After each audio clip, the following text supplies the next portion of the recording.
to like a more like supportive ult as opposed to just like armor, like some sort of different function. Like I don't know exactly. Maybe damage reduction would be fun. Like, because I think the way it is right now isn't good because the stacking of the armor, and especially like under shields, makes it so that if like you have like a Zarya and a Zen, then like you just snowball them if you win the first fight because Brig gets her ult, then they're like invincible. Like if you make it so it doesn't stay on afterwards, then she's too weak because the ult's just like a worse version of Lucius at that point because you can't protect from burst. It's like a lot less healing than like what Zen or even Mercy gives at that point. So I think just like I think like yeah, like a damage reduction or something would be interesting to see. I don't really know what else. Like, but as she is right now, it's just like kind of OP. Always. I mean, I agree how that she's OP. Never stop fighting for what you believe in. Oh, monkey. Any other characters that you guys would change an ability about? Heal. Okay. So what would you change on defense? Less damage. Just doesn't even care. Just less damage. This is one. This is one behind us. Not behind.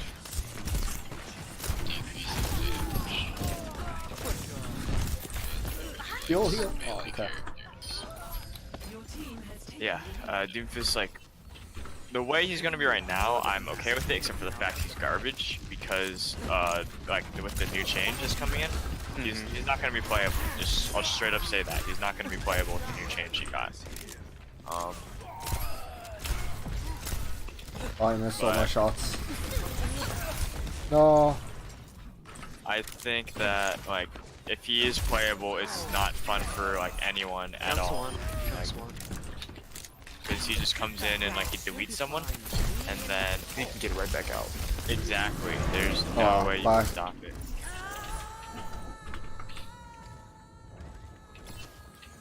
Ash is low. Got her. Get the Junks next. Junks like he's Discord, I'm pretty sure. Lucio's up above. Oh, I just killed myself. Drop him. Monkeys have.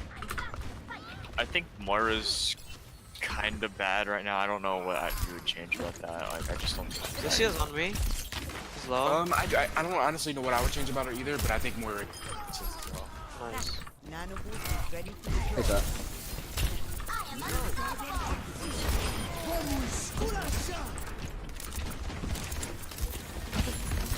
Lucio slept.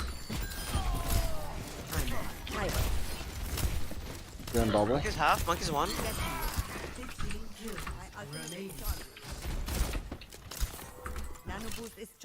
My Hans is not that bad today. Oh, I think Oh god on me. Like Storm. Like, Oh. Good is like really strong. For, Lucio? like, whatever reason.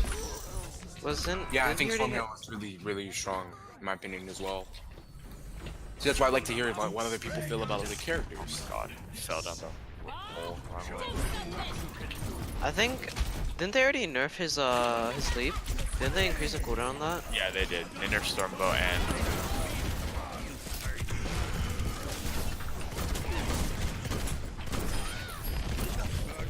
I mean, his scatter was worse, in my opinion.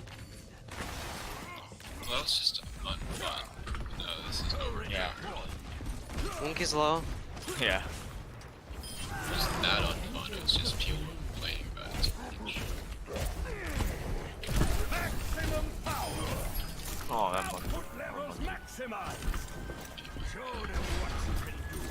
Monkey's on me. Again. He just died. He just respawned. He's low. Ash up top. Oh no. Dead.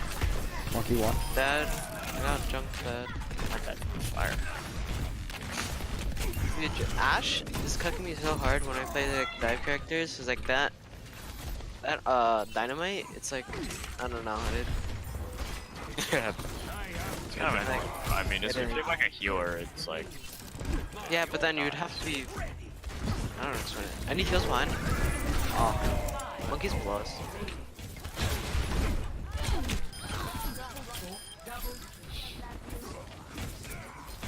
He's One. one. Oh, okay. I'm gonna guess he's right here. Oh, he's not Ash there. up top in the doorway.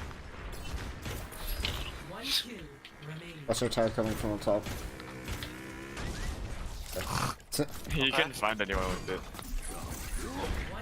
Oh, Oh, boosted. First person to get the goal wins. one more. Oh, Monkey's on me. Oh, yeah, rip. He ulted. Yeah, I have ult. I win. Okay. That's a rule. Gold healing. Gold everything. Look at that, Torbjorn. I We're have matching gold skins, and bro. death. I have gold and deaths, dude. Gold deaths. I GG. got 3. Is that a comp thing? What? Is this 4v4 deathmatch comp or? No. I said, what is this? Nice dragon. It's in the ground. Yeah, I know. 300 IQ. Stormwind kills, man. Dang. A lot of dude. storm arrow kills. Stormare is That's a pretty lot of bad, so I'm numbers. surprised he did that much. Yeah.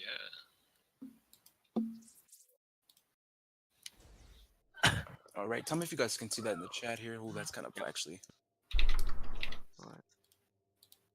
See if you can read those. Hey, tell me if you can't, because it seems Yeah. like it's a little weird. You can read those? Yes. Yeah.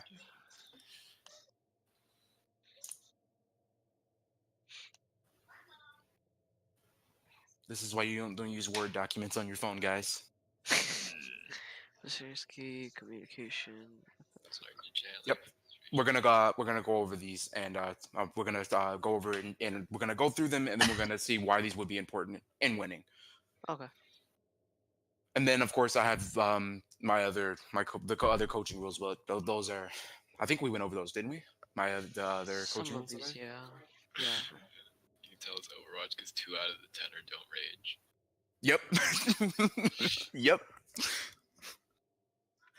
Alrighty. Well, give me a sec here. I'm gonna pull it up here, and then we shall go over them.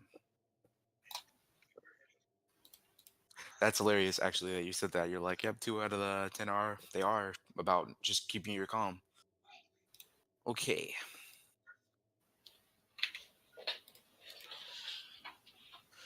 Number 1 for coaches' top 10 tips for winning in Overwatch. I know it does sound cliche, guys, but the best offense does come from defense. Playing carefully and with this strategically will give you a competitive advantage, and with running and gunning, and vice versa, just being on defense or offense. If you got one of the two down and you can perfect it to the best, your chances of going up of winning go up by 50%. Everybody knows that. So basically, if you let's say you're not really good at attacking, but you love defensive characters, if you can hold out on defense, then you can change the whole game. You can put the tide of the game in your favor, because then people are going to try to switch because they think that you're going to run a certain thing, or if people are getting destroyed on one character, it starts to get them down. If you're constantly getting killed, it kind of starts to eat at you a little bit. It's in the same sense that happens when you're when you choose one of the two that you're best at. Like if you have defense, it will eventually generate offense. That's not even just Overwatch rule. That's just the coaching rule in general, because I do play basketball as well. So one of the it always comes from it. So one of the best coaches I've ever learned from told me, just always play defense, because if you can play defense, then you can generate a lot of things. You can generate steals, turnovers, and the game can go in your favor. Anybody have any questions about that? No. Is that typically a good thing to follow in the game for you, or do you have any questions about anything about it? Play really aggressive. Play very aggressive. Yeah, like when I play like on Lucio and stuff, it's like I'm like roaming a lot, trying to, but like it's usually like not like you hear like people complaining about Lucios, but it's just like with like another person usually, like a kill squad, just like to pick someone and then just get back to the team. It's okay to play aggressive, just play like patiently. Yes. You have to know when to play aggressive and when not. It's always knowing when to play aggressive. Don't Don't overextend if it's going to cost your team something. But play aggressive, especially if you have the mismatch on a counter. Play aggressive on that. Don't chase them too much, but play aggressive, because if you can take them out or you can stagger at that point in time, then you're costing your team some really big points in the long run. Or giving, Yeah, not costing. I Giving. play Zen really passively though, because it's like That's I'm like, I getting actually pretty I would good. play Zen pretty passive. I wouldn't try to do too much. I know Zen does a lot of damage, but if you get yourself in a pickle, he doesn't move fast. Yeah, exactly. All right. Next one is control the flow of the fight.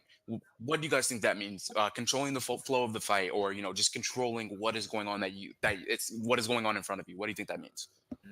Just like force them to be, or I guess it's either way. You can do like just know if you're gonna play reactive or actively or proactively, Okay. and No then one, no one to pull out. Know when to pull out. Exactly. That's not even. Don't nobody take that dirty at all, please. Um, I'm saying that because it's know when to pull out. That's not even like a. It's just yeah. It's know when to pull out because the game it gets broken down into not only one fight, it gets broken down into many. So if you are in a fight, don't think, oh, I have to use my ult now because we're winning. That doesn't make too much sense. You already have control. Don't think, don't think, oh, I don't need to use my ult because we're not necessarily losing, but it doesn't seem like I have to. If you feel if the motion of your ult is going in, don't just force it. Of course, I'm not saying that, but if you feel it, the control going towards it, especially if you can farm it, especially this goes typically more for healers. If you feel like you're gonna get your ult very quickly, go right ahead and do it, because if you can help your team out as much as possible with healing or even popping I know even people say that a lot. They say Zenyatta just panic trans, he just kind of like he did it. If a couple people are hurt and he's the only healer on point, I'm gonna pop trans. I'm gonna do it. It makes sense because if you can get it back, you're establishing control of the fight, one, and two, you're healing all the people on point at the moment. And if it's a 4v3 and one of them's a tank, one's a DPS, and it's you and everybody's hurt, pop that trans. It's okay.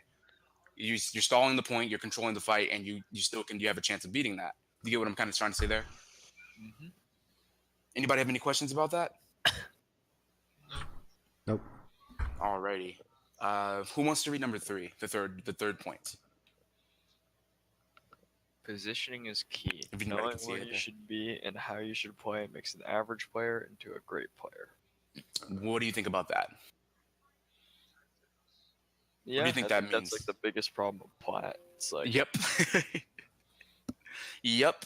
So, can anybody give an example of when you've seen this, or you've noticed somebody who's got mechanical skill, like they can aim, they can shoot, they know when to use their ults, but they're not in the best places? Or anybody have any examples of when this has actually happened to them in game? chills. Yep.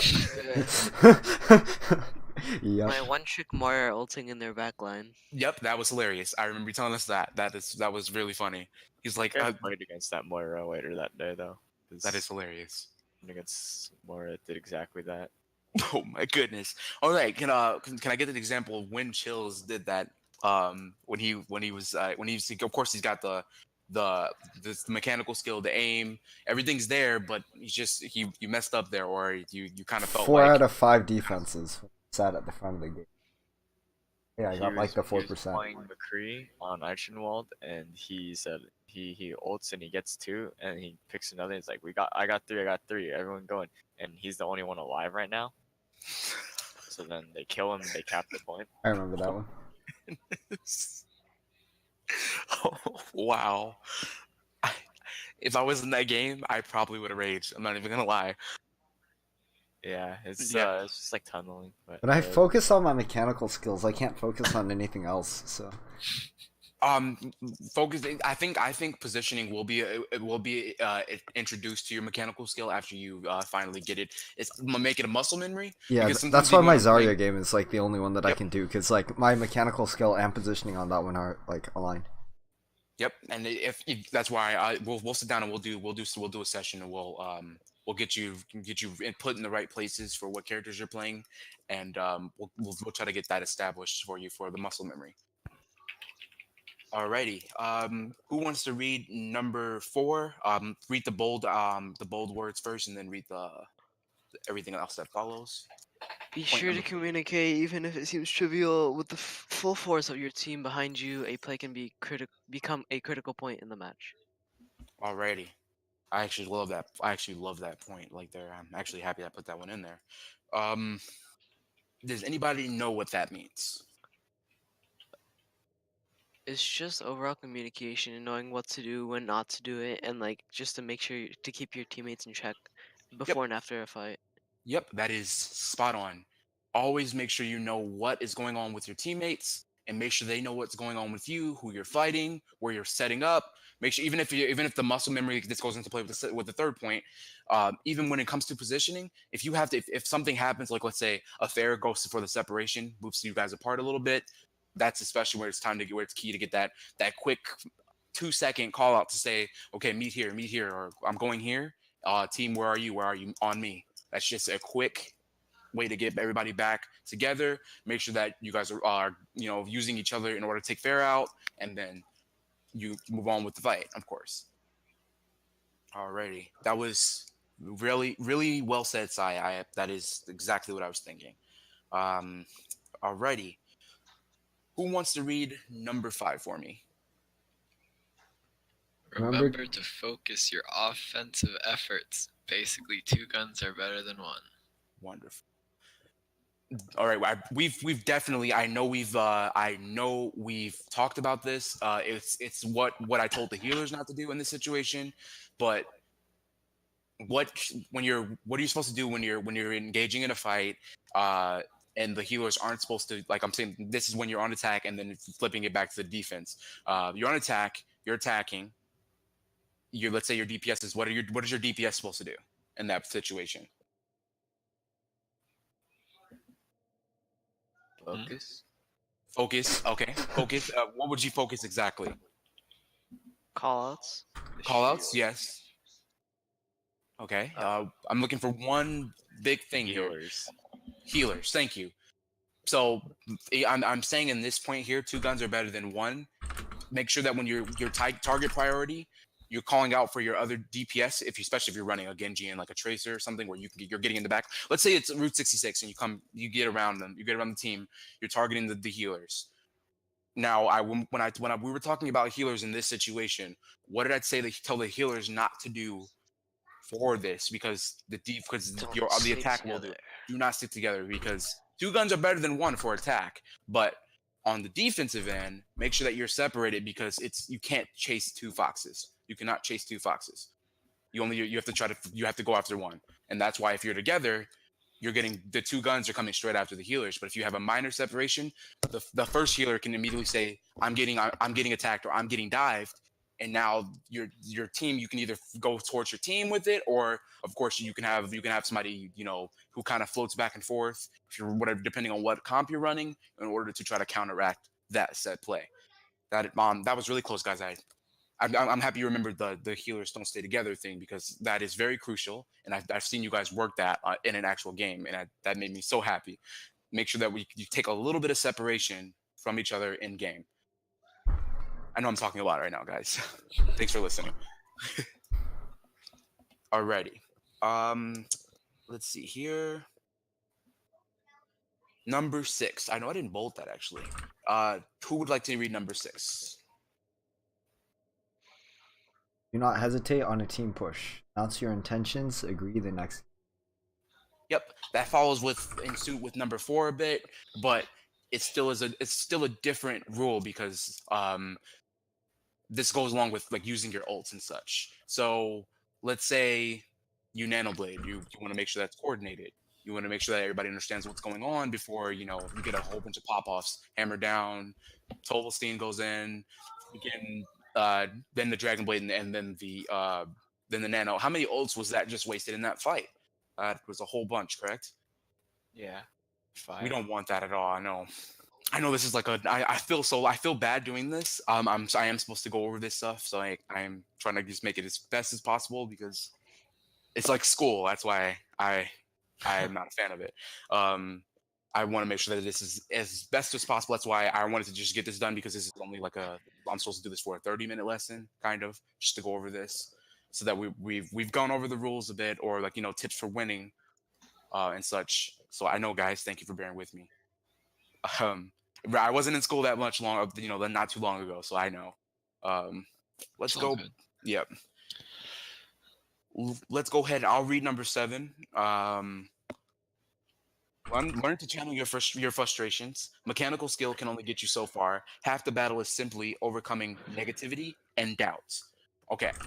I know all of us have dealt with this, even when you were talking about our worst moments in Overwatch, or the most toxic people we've ever met, and all this. And that guy, I told you guys, I was trying my best to be nice, and this guy was just still calling me toxic. He was saying I was toxic. I'm like, I am not being toxic. I was like, you can report my messages, and I guarantee you I won't get banned, because I was not being toxic to you.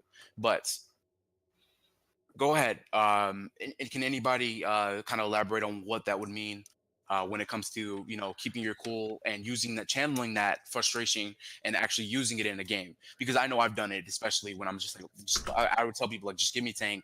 I'm gonna take over. I'm taking over tank, and I've done that before many times. Does anybody kind of want to piggyback off that and off that situation in order to give any real life events of what happened in that situation, or what would that mean exactly? Well, I usually don't tilt, but if I do, it just makes my mechanics better. But then I have like no awareness, so it's like then I start playing like a Mhm. really aggressive Zen, then I die. Mhm. But like I generally like get a pick or two when that happens. So it's just like my aim gets better, and everything else gets worse. Supposed to happen, but Oh, Sometimes when people tunnel, like we were talking about, when you go to get picks as Reinhardt, but you kind of cost the team the actual choke.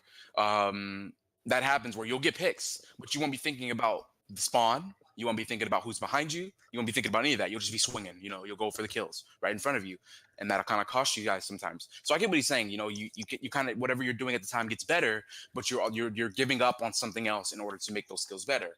That is correct. So what does it mean when it says when I say here, when I'm talking about actually channeling that frustration and overcoming the negativity? What does that mean? And anybody kind of tell me what that would mean?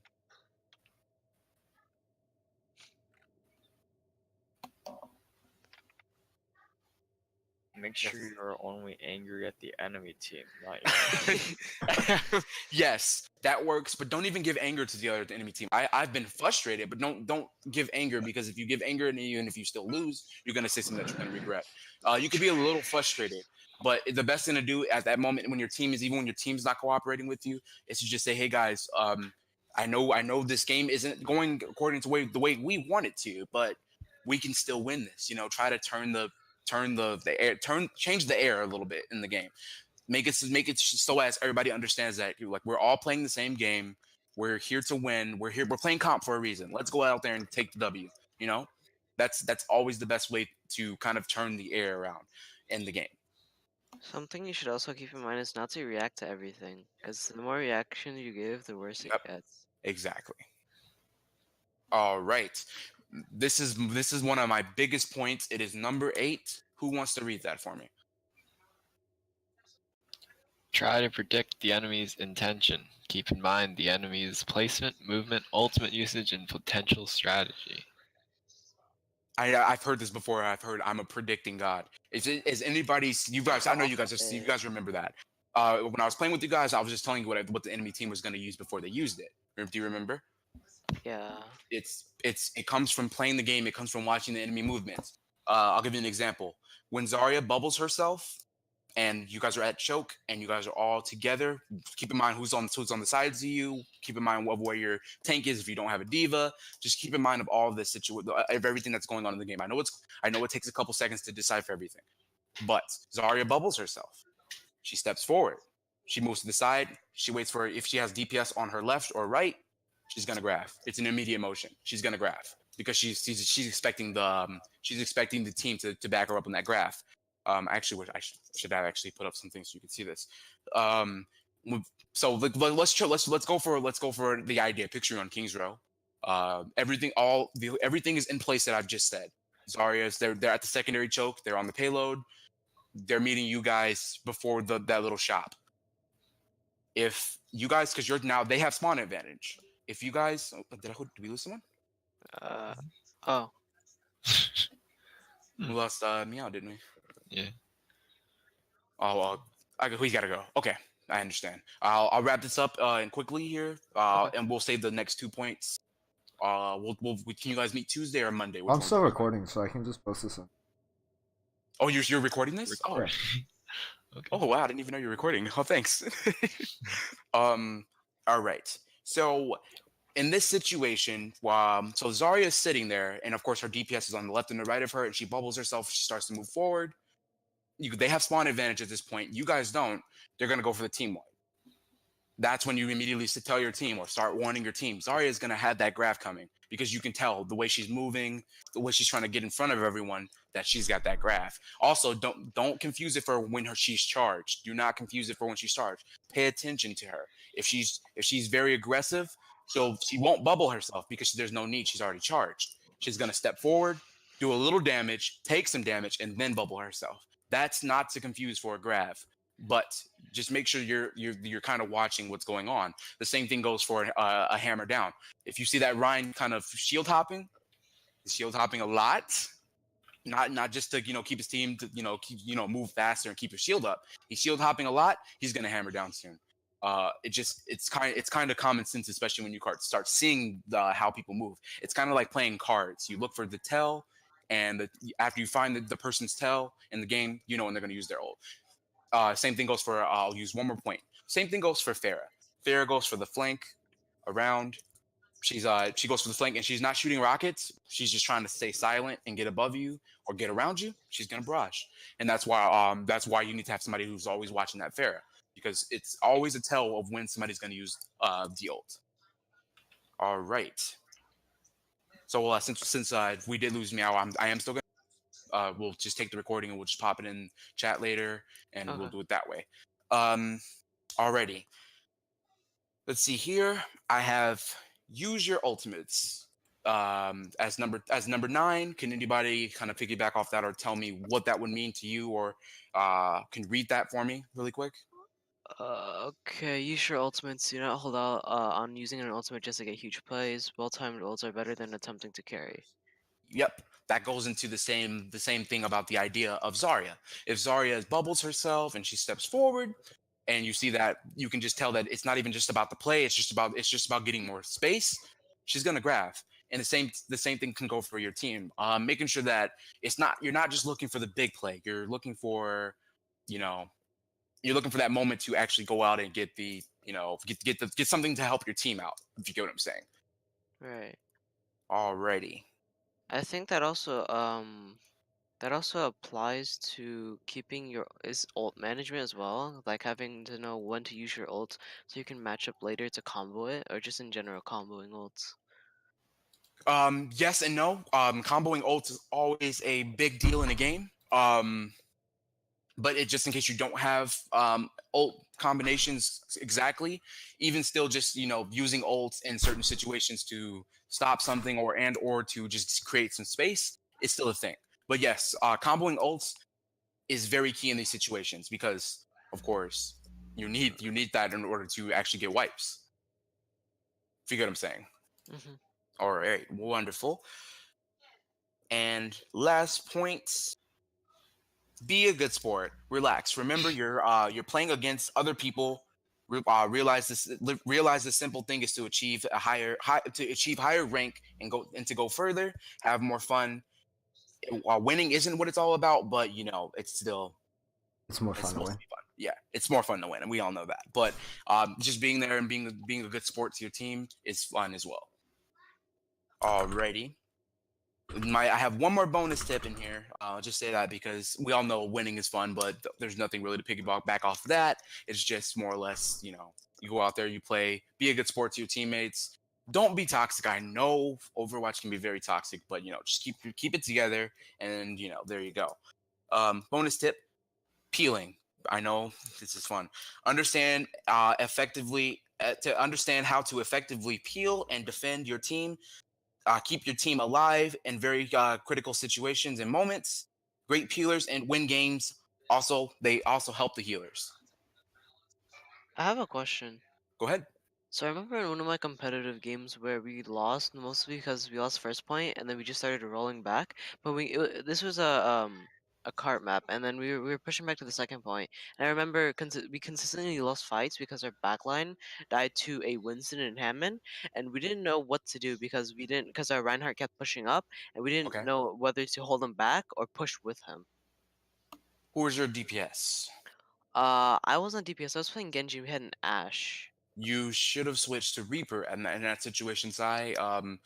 Reaper will protect them and he'll make them back off immediately. You can gain so much ult charge off both those tanks at one time, almost 60% just fighting both of them. There's no way in the world they can even still double team you if you're playing in the right situations. And of course you'll have double healers protecting you as well. So that's where the situation comes into effect of having that DPS kind of float back and forth to protect the healers, because then you got double heals as well. In that Okay. situation, a Reaper would have worked beautifully, and then after you pick them off, pushing up a Ryan you would have overtaken the team. Right. Okay. Even still, maybe telling the Ryan, or even if you were kind of telling the Ryan group up after those, not even before the deaths of the Winston and the Wrecking Ball, telling him to group up, or kind of giving him the signal to say like we got it, so that he knows to go forward in some type of way immediately after their death. Because while Reinhardt's pinning, if you can move forward with him after those two are picked off, or right when they're about to go down, you can put a healer on him and he can go for the pin, and now it's a 4v6. And So would he just stay with us, and just hold shield until we execute the Winston and Hammond, or not necessarily. what would he be If they're doing in at the that back time? line, if the Winston and the Hammond are in the back line, I would definitely take them out. Reaper can take them out by himself.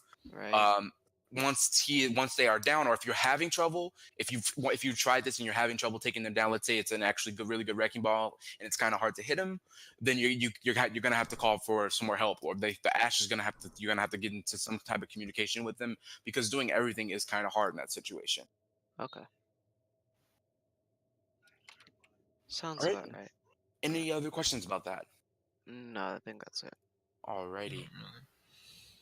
And like I said, I think we've gone. I'm pretty sure we've gone over the other points here. So I think we did that the third day that I was your coach. So we don't have to worry about that. So that's all I have for now. Thank you guys again for showing up here and coming to practice. It really means a lot to me. And yeah, enjoy the rest of your day, guys. Okay. Thank you. All right. Need to stop recording. Yeah.